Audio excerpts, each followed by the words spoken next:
Hello மக்களே, welcome to our channel. First time சேனலை பார்க்குறீங்கன்னா சப்ஸ்கிரைப் பண்ணிவிட்டு பாருங்கள். பக்கத்தில் இருக்க பெல் ஐக்கானை கிளிக் பண்ணி ஆல் அண்ட் ஆப்ஷனை கிளிக் பண்ணிக்கோங்க.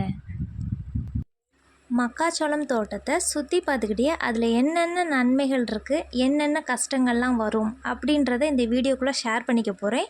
ஃபுல்லாக வீடியோவை பாருங்கள், ஸ்கிப் பண்ணாமல் பாருங்கள். அப்போ தான் நான் சொல்கிற எல்லாமே உங்களுக்கு தெளிவாக புரியும். இப்போது நாங்கள் மக்காச்சோளம் நட்டு கரெக்டாக 2 மாதம் ஆகிருச்சு.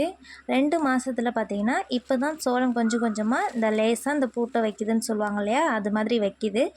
இப்போ தான் பால் பிடிக்கிற ஸ்டேஜ். இப்போ தான் பார்த்திங்கன்னா அணில், மயில், கிளி இது மாதிரி எல்லாமே நம்ம தோட்டத்துக்கு எல்லாருமே விருந்தாளியாக வருவாங்க. வந்து பார்த்திங்கன்னா சோளத்தெல்லாம் அப்படியே நல்லா கொத்தி கொத்தி கொத்தி சாப்பிட்ரும். பால் பிடிக்கிறது பார்த்திங்கன்னா நல்லா இனிப்பாக இருக்கனால அந்த மயில், கிளி எல்லாமே நல்லா சாப்பிடும். அதனால் அந்த டயத்தில் நாம் காலையிலையும் சாயங்காலமும் வந்து கண்டிப்பாக வந்து குருவி விரட்டணும். அப்போ தான் நம்ம சோளத்தில் ஓரளவுக்குனாச்சும் நிற்கும். இல்லாட்டினா எல்லாத்தையும் சாப்பிட்ரும். காலையில் பார்த்திங்கன்னா ஒரு 6 மணிலேருந்து 9 மணி முடியும் பார்க்கணும். அதுக்கு மேலே வெயில் ஏறிடுச்சுன்னா கொஞ்சம் வராது.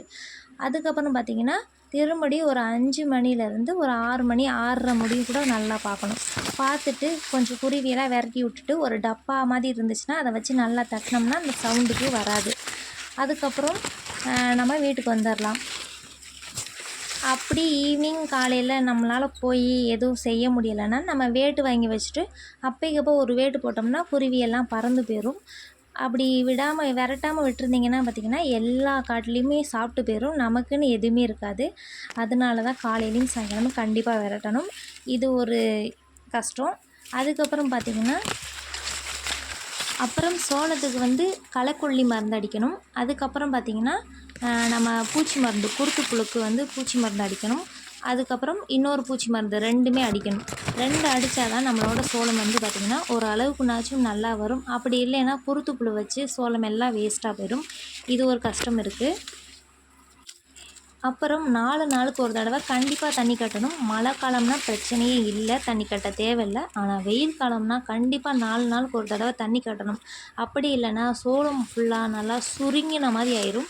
அது ஒரு மாதிரி சுருங்கின மாதிரி ஆயிரும். அதனால் 4 நாளுக்கு ஒரு தடவை தண்ணி கட்டணும். தண்ணி கட்டினா தான் நம்மளோட சோளம் வந்து நல்லாயிருக்கும். பால் பிடிக்கிறப்ப அப்படி தான், பால் பிஞ்சு பிடிக்கிறப்ப நல்ல தண்ணி ஃபுல்லாக விடணும். அப்போ தான் நம்மளோட அந்த பிஞ்சு வந்து நல்லா பெருக்கும். முத்து வந்து பெருசு பெருசாக இருக்கும். இதில் பாருங்கள் குருவி எப்படி சாப்பிட்டு போட்டிருக்குன்னு. இதே மாதிரி தான் எல்லா கருதுலேயும் முக்கால்வாசி மரத்துக்கு கீழே இருக்கிறது எல்லாத்தையும் சாப்பிட்டு முடிச்சிடும். சோளம் கலர் கூட மாறல, எவ்வளோ சாப்பிட்ருக்குன்னு பாருங்கள். இவ்வளோ கஷ்டங்களையும் தாண்டியுமே சோளம் விலை ரொம்ப கம்மியாக கேட்பாங்க. அப்படி நீங்கள் கேட்டோன்னே கொடுத்துடாம ஒரு 4-5 இடத்துல சோளத்தை எடுத்துகிட்டு போயிட்டு விலை கேட்டுட்டு வாங்க. அங்கே கொஞ்சம் பெஸ்ட்டாக இருந்துச்சுன்னா அங்கே கொடுத்துட்டு நீங்கள் வாங்கிக்கலாம். இந்த வீடியோ உங்களுக்கு யூஸ்ஃபுல்லாக இருந்திருக்கும்னு நினைக்கிறேன். கண்டிப்பாக இந்த வீடியோ பிடிச்சிருந்தால் லைக், ஷேர், சப்ஸ்கிரைப் பண்ணிக்கோங்க. பக்கத்தில் இருக்க பெல் ஐக்கானே கிளிக் பண்ணிக்கோங்க.